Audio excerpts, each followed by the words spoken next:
Assalamu alaikum students. This is a topic acids, base and salts from class 7th science.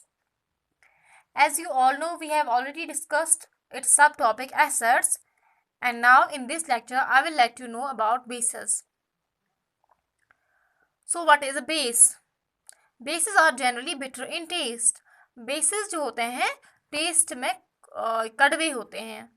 For example अगर मैं आपको कुछ common bases के बारे में बता दूं, आपके घरों में सोप होगी, जैसे सिंथॉल होती है या फिर डव, कोई भी सोप, वो अगर आप उसको टच करेंगे तो वो स्लिपरी टाइप होगी, अगर उसको टेस्ट करेंगे तो वो बहुत ही कड़वी होगी. ठीक है, तो वो बेस है, इसलिए bases are always bitter in taste, they are slippery to touch. कुछ कॉमन बेसिस के बारे में मैं आपको बता रही हूँ. पहला जो है सोडियम बाइकार्बोनेट है. ये कॉमन बेस हमारे घरों में देखी जाती है. बेकिंग सोडा हर घर में होता है, उसमें जो बेस होती है उसे हम सोडियम बाइकार्बोनेट कहते हैं. सेकेंड बेस जो है दैट इज कैल्शियम हाइड्रोक्साइड. ये लाइम वाटर में होती है. Don't confuse lime water with lemon water. Lemon water अलग होता है, वो एसिडिक है, और लाइम वाटर अलग है, ये बेसिक है. और तीसरा जो कॉमन बेस है दैट इज मैग्नीशियम हाइड्रोक्साइड. ये एंटी एसिड्स यानी मिल्क ऑफ मैग्नीशिया में होता है. चौथा जो सबसे इम्पॉर्टेंट बेस है दैट इज सोडियम हाइड्रोक्साइड. ये सोप्स में होती है. सोप्स हर घर में होते हैं, हर वॉशरूम में होते हैं.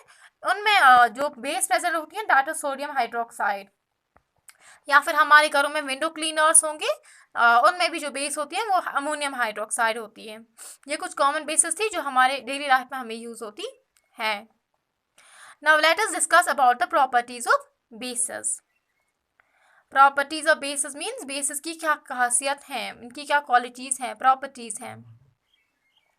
पहले ही मैंने कहा था अगर आप डेटॉल लोगे, अगर आप डेटॉल यूज करोगे हैंड्स पे, आप अपने हाथों पे मलोगे तो आप फील करोगे कि वो बहुत ही स्लिपरी होती है.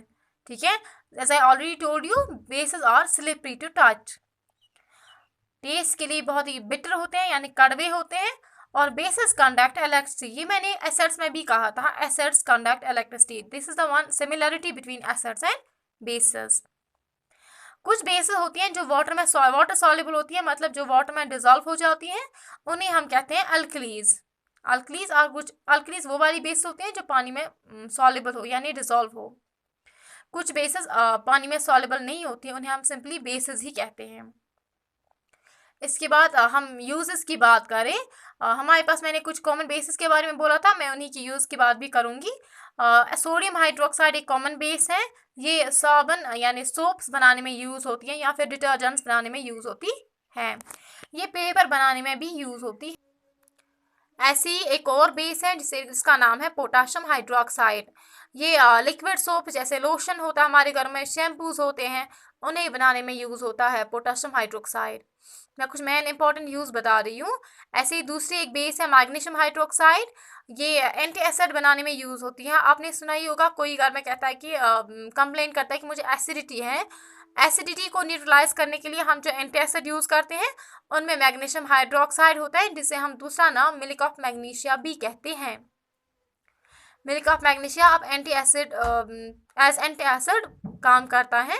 जैसे कि मैंने पहले ही कहा कि ये एसिड्स को न्यूट्रलाइज कर देता है, उनका इफेक्ट खत्म कर देता है. इसके बाद दूसरी वाली जो बेस है जो हम यहाँ पे डिस्कस करेंगे दैट इज कैल्शियम हाइड्रोक्साइड.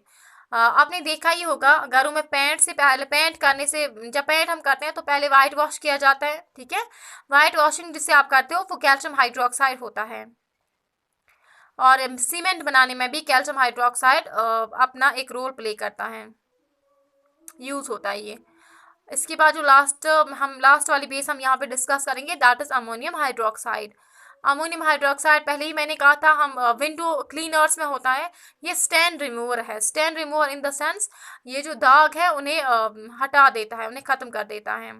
ये डाई बनाने में भी यूज़ होता है, नायलॉन बनाने में भी यूज़ होता है, प्लास्टिक बनाने में भी यूज़ होता है अमोनियम हाइड्रोक्साइड. बेसिस की भी क्लासिफिकेशन एसिड्स की तरह हो गई है, की गई है. बेस्ड अगर हम बेस्ड ऑन स्ट्रेंथ देखिए, इसकी दो क्लासिफिकेशंस हैं. इनको डिवाइड किया गया दो कैटेगरीज में. पहली है स्ट्रॉन्ग बेसिस एंड सेकेंड वाली है वीक बेसिस. स्ट्रॉन्ग बेसिस का यहाँ पे भी स्ट्रॉन्ग इफेक्ट रहता है, वीक बेसिस का कुछ खास इफेक्ट नहीं रहता. स्ट्रॉन्ग बेसिस की कुछ एग्जांपल्स हैं, सोडियम हाइड्रोक्साइड है, पोटाशियम हाइड्रोक्साइड है. और वीक बेसिस की एग्जांपल्स है मैग्नीशियम हाइड्रोक्साइड, अमोनियम हाइड्रोक्साइड।